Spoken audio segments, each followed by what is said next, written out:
Hello, welcome to Curry Girl Tech Talk. I am Krystal Curry. Today is our special holiday podcast. Happy holidays! This festive time of year is actually my favorite. People seem to be kinder to one another.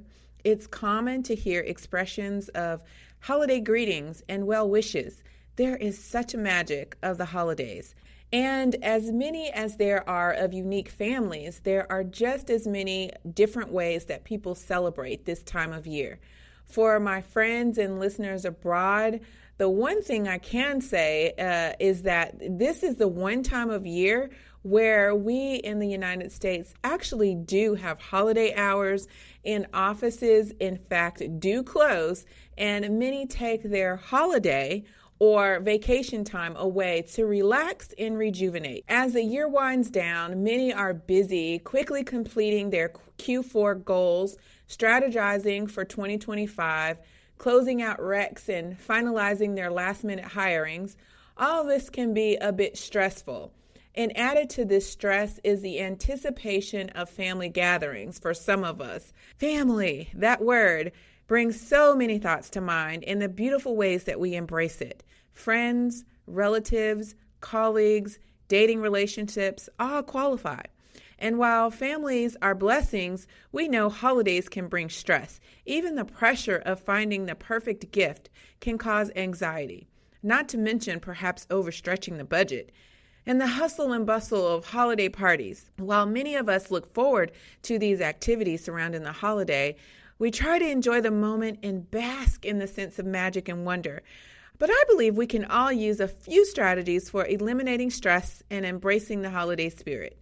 So today's podcast has one rule: no Scrooges and no bah humbug. So sit back, relax, and woosah with me as Lisa gives us strategies for eliminating stress, taking a different perspective for the holidays, and preparing for 2025. Today, I am thrilled to welcome Miss Lisa Smith to the podcast. Hey, Hi, Krystal. Lisa. Hey, thank you so much for having me. It's such a pleasure to be here. Thank you for being here. It's such a pleasure to have you. All right, so our podcast is primarily focused on technology, and we're in the midst of a Web3 series.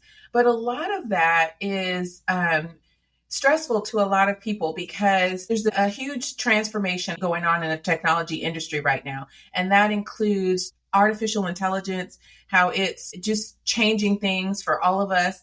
And then Web3, the introduction of that, and it can be stressful for those even in tech industry. We're excited to hear what tips that you can give us to get through these stressful times. Yeah, absolutely. I love it. And I really appreciate you bringing this conversation to your industry. I wish more would do it, incorporate more personal development talk into their work and industry talk. So thank you for that. You know, stress is a silent killer. And so that's the first thing I want listeners to understand is that although it's extremely common and extremely ubiquitous, I don't want us to take it for granted and assume because stress is part of life that we can be passive about it.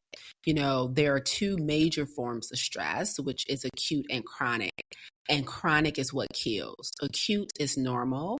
We can expect things to happen in life. We can expect things to be overwhelming. We can expect, for example, if you're working on a project, for it to kind of up in your life for a bit until that project is complete, right?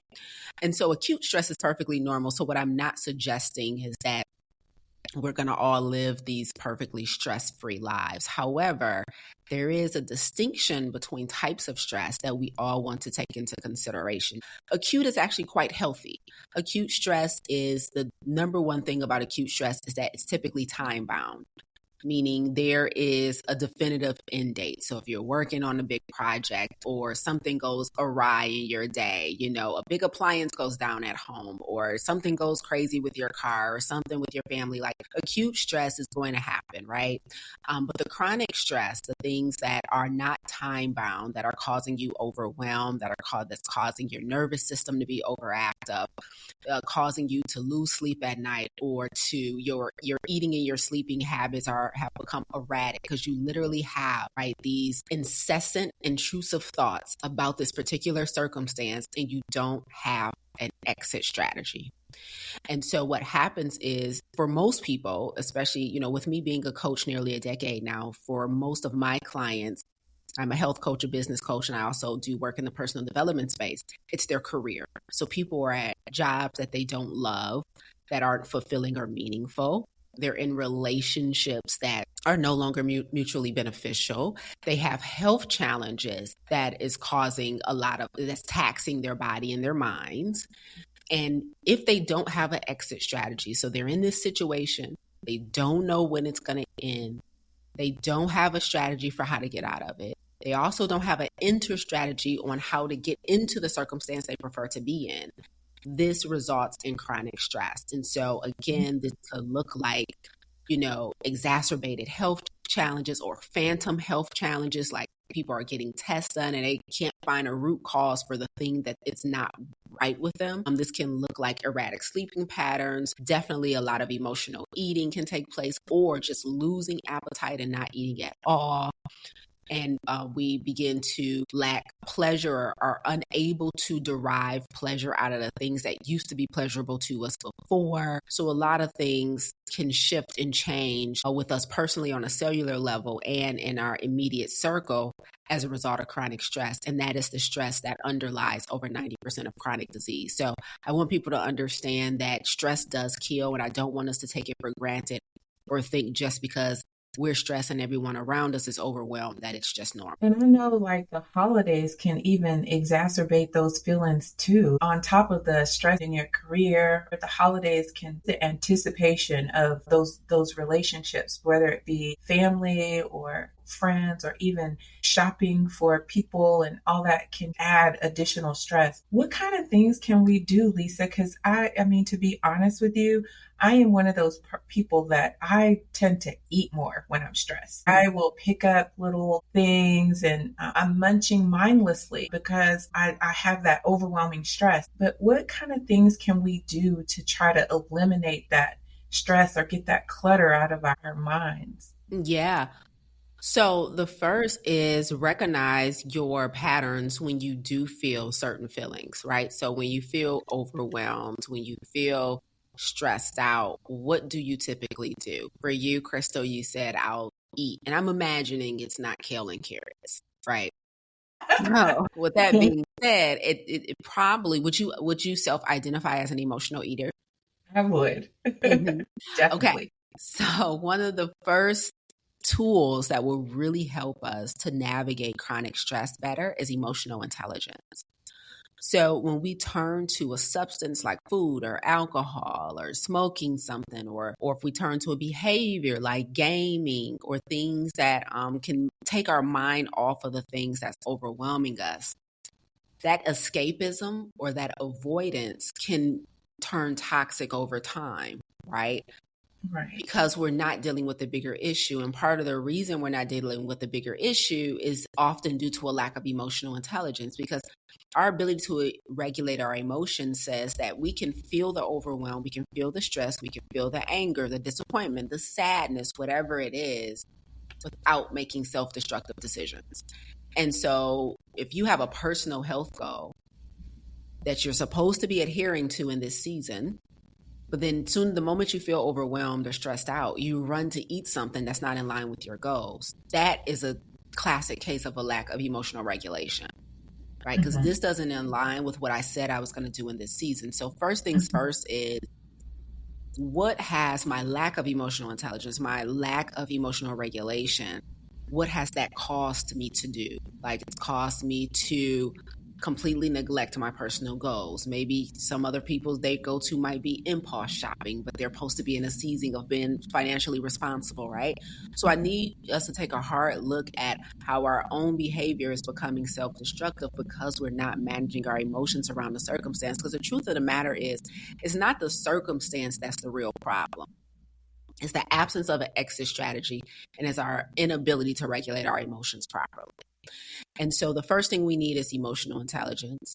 The second thing we need is an exit strategy. So what we've been taught, unfortunately, when it comes to stress is management techniques. So we've been taught to manage stress. And so we are looking at things like time off or self-care days or breathing techniques or mindfulness practices like meditation and yoga. And all of that is extremely healthy, extremely healthy. That doesn't solve the problem of going back into the job that we hate come Monday morning, though. It doesn't solve the problem of waking up to the next to the person that we've grown to hate. It doesn't solve the problem of this relationship you have in your life with a parent, with a sibling, with a friend that has a major issue that you're not addressing. It doesn't solve the problem. Like yoga doesn't solve your financial problems. And so what we're doing is managing something that we should be working to eliminate. And elimination of a problem requires an exit strategy and an enter strategy. So if your health has gotten out of control, you're overweight, you're diagnosed with something, you're just not feeling good, you're chronically tired all the time, you have to create an exit strategy and you have to implement the strategy. And you also need an enter strategy into where you want to go instead. So how do I exit from obesity and enter into optimal health? Those are two separate strategies. How do I exit from debt and enter into financial freedom? How do I exit from my 9-to-5 and enter into being a full-time entrepreneur if that's what you desire? So we need emotional intelligence because it's the lack of emotional regulation that typically has prolonged our undesirable circumstances. The circumstance is not that bad, actually, but it's because we haven't sat down and implemented or created a strategy or implemented the strategy. That's really the overwhelming part, is that if you were working on it every day, imagine, because I'm not saying you're not going to get out of thousands upon thousands of dollars in debt in 6 months, probably not. But imagine if you had a strategy that you were executing and you felt you were actively doing something about it, you would instantly feel better. So I'm not saying you should be stressed, right? Yeah. I agree with that, because what I was thinking is even in business, like when you're creating, if you have a business plan that you're working on, just the process of working through that plan instantly relieves some anxiety about what could come. Because one of the things we do in several industries, even technology industry, is we do like risk mitigation strategies. We think of, because somebody's always inevitably, especially in technology meetings, well, what if this happens? Or what if, and we go through these different what if scenarios. But one of the things we try to do is create a log of risk mitigation strategies to kind of help us along the journey. If unforeseen circumstances come into play, what kind of things can we do to mitigate things that we know now? And you're right, it does relieve a certain amount of stress and makes you feel better about being able to execute on those things because you have a plan at that point. And so when you translate that to having that emotional intelligence to recognize, okay, for myself, I'm speaking of like, all right, I recognize that I'm feeling stressed and I'm wanting to get some chocolate now. And, instead of recognizing that and having the emotional intelligence to identify it and then having a strategy in place to kind of help you with your exit strategy, right, is what we need. Can you give us some examples to kind of what that exit strategy might look like? For some people, I'm using myself as an example for the eating. Is that kind of like a typical exit strategy? Okay, for one, I'm not going to put this candy in the house. If I'm planning to start this healthy journey, I know that I should not have this in the house anyway. No. So we're not trying to solve for your emotional eating. We're solving for the reason you're emotionally eating. So the exit strategy is not, it's not, sure, if you don't trust yourself with stuff in the house, don't keep it in the house, but that's not the bigger issue. The bigger issue is what made you feel overwhelmed and stressed out in the first place? And can we solve for that? Mm-hmm. And usually it's a belief that's underlying the causation of the stress, right? And so, for example, a lot of people, their work is their most overwhelming, stressful thing, especially if they're unhappy with their work. They're unfulfilled. Mm-hmm. They don't feel purposeful. Maybe they're bored with the role, whatever it is. And so an exit strategy from a circumstance where you're dissatisfied with your work is going to look like, okay, number one, well, what do I want to do instead? What do I prefer to do instead? right? And number two, if I think the solution is quitting this job versus maybe transitioning to a different role in the company, then I need to set an exit date. Like, what's the last day that I'm going to work here? And what am I going to do instead? And if what am I going to do instead? What does that require for me to get into? Is it starting a business? Is it applying for a job somewhere totally different? Is it doing nothing, and now I'm just in a season where I don't want to work? But you have to make decisions. So exit strategy requires decision making. The reason people are unhappy with their job, for example, is not because there's no way out, is they're refusing to make a decision. So the underlying belief as to why you're not making a decision becomes the problem. So I hate working here. I need to make a decision. Am I going to quit? Am I going to ask for my role to be reconfigured so that I can enjoy my work again? Am I going to transfer within the company? Am I going to start my own business? Because all of those are probably scary for somebody who's been in their role a really long time and feel like they're really dependent on this job for whatever, they're refusing to make a decision. And so they just stay in an unhappy, undesirable circumstance. So exit strategy is all about listing all the things that need to take place for you to get out of this situation, and then attaching or identifying the limiting belief that's preventing you from taking the step. Step one, write a letter of resignation. Why haven't I written the letter of resignation? Because I'm so scared. It feels so final.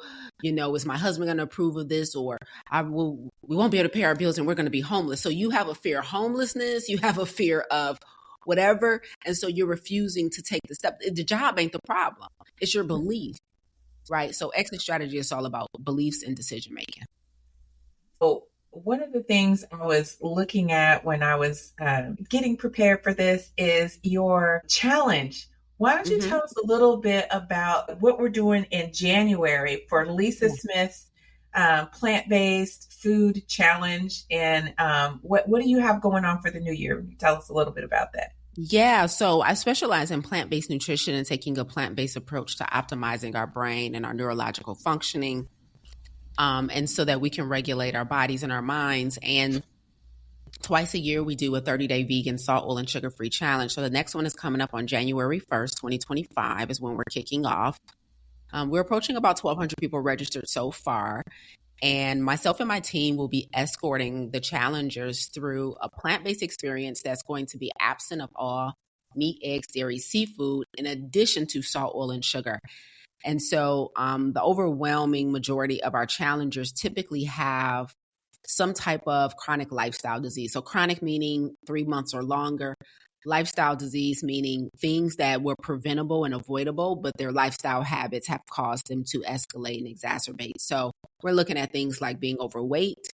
We're looking at things like hypertension and high cholesterol, autoimmune conditions, reproductive health challenges, skin issues, kidney failure, heart disease, a ton of those type of conditions, that type 2 diabetes that we use a plant-based diet to combat. And then we get into the health and the brain, things like brain fog. You have mild cognitive impairment.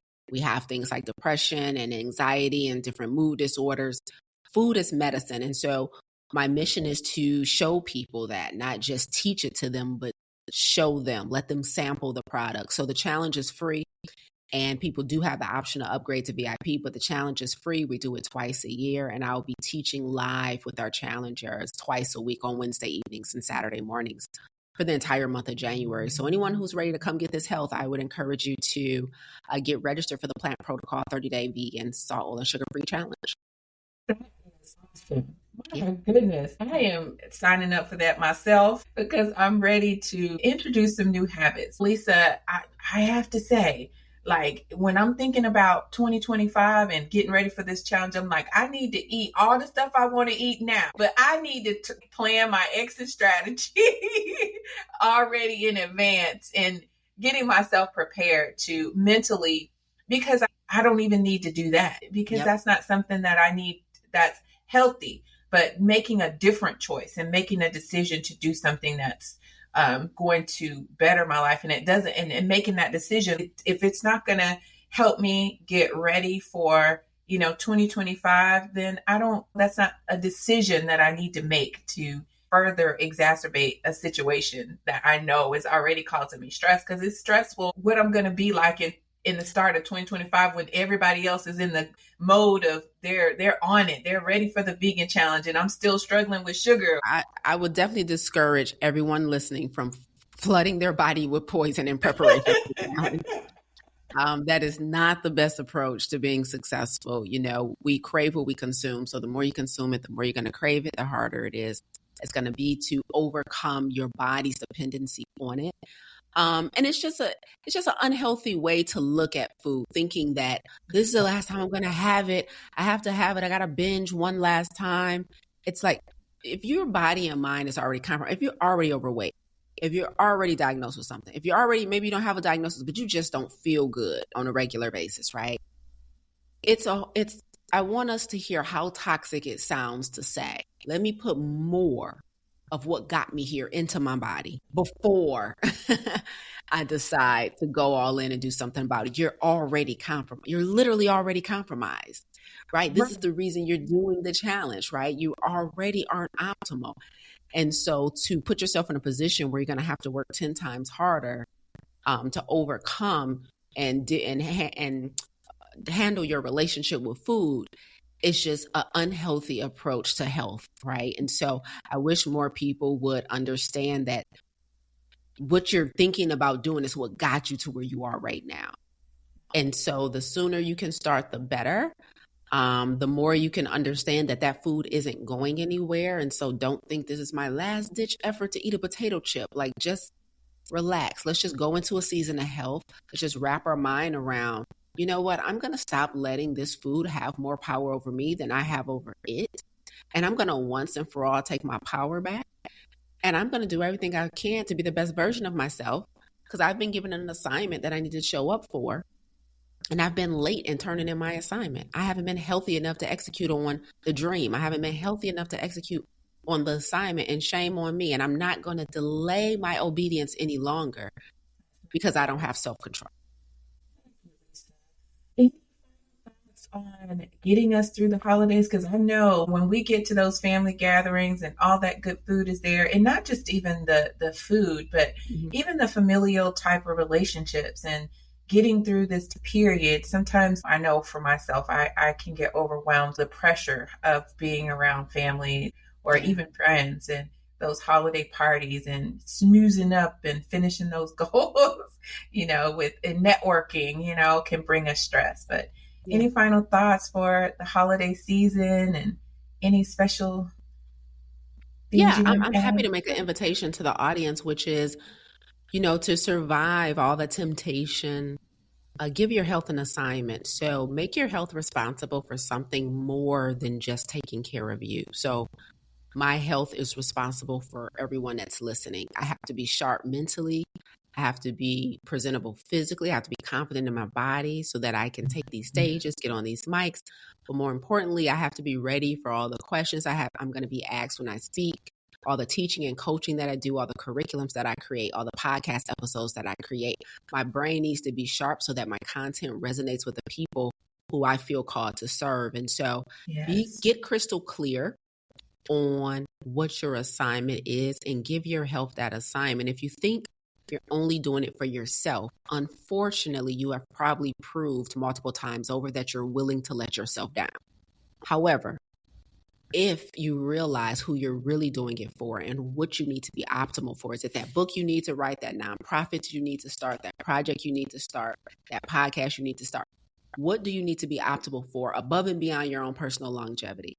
And deal with the fact that you're going to have to reconcile letting all of us down if you continue to make poor decisions in your health, if you continue to make poor decisions in your relationship, if you continue to make poor decisions in your life. We all have unique gifts that are meant to be re-gifted. And so if you are not re-gifting your gifts to the rest of us because of your personal health challenges, your personal displeasure with your career or your life, and you're not doing anything about it, that is disobedience, and you don't want to go into 2025 being disobedient. Such an amazing person, Lisa. Thank you. Oh my goodness. This was awesome, because you're right. We're not just letting ourselves down, we're letting other people down. And part of that is if we've been gifted with a purpose and we feel strongly about what that purpose is, being able to do that in the most excellent way that we are capable of doing requires us to take inventory of what those gifts are and being able to present them in the best way. And part of that is taking care of ourselves first, eliminating that stress, having that exit strategy, and walking into whatever we have with the most exuberance and sharing those gifts as best as we can. And I think that's an awesome way to describe that. You're amazing. Thank you so much for being here. Yeah, my pleasure, Krystal. Thank you for having me. I want to thank Lisa for joining the podcast today. I am already preparing myself for healthier eating and implementing other stress-busting techniques that she has graciously provided.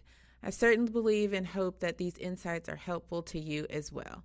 Best wishes to you for a wonderful holiday as you embrace the holiday and celebrate in whatever special ways that are significant to you and the folks that you call family and friends.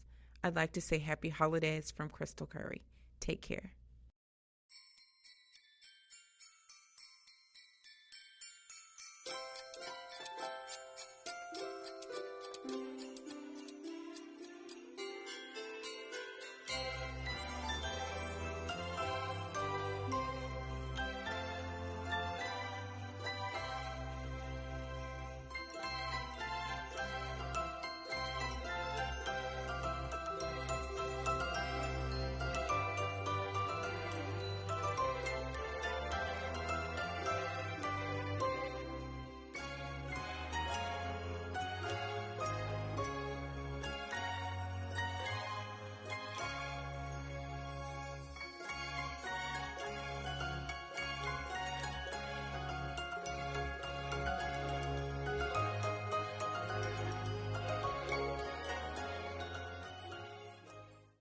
Hey, happy holidays. As we near the close of 2024, I know that you are planning and setting goals for the new year.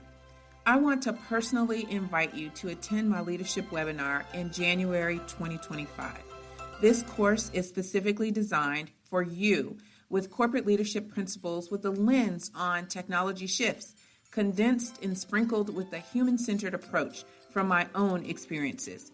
Registration opens December 16th. For large groups, email info@currygirltechtalk.com for special rates. I can't wait to see you on the other side.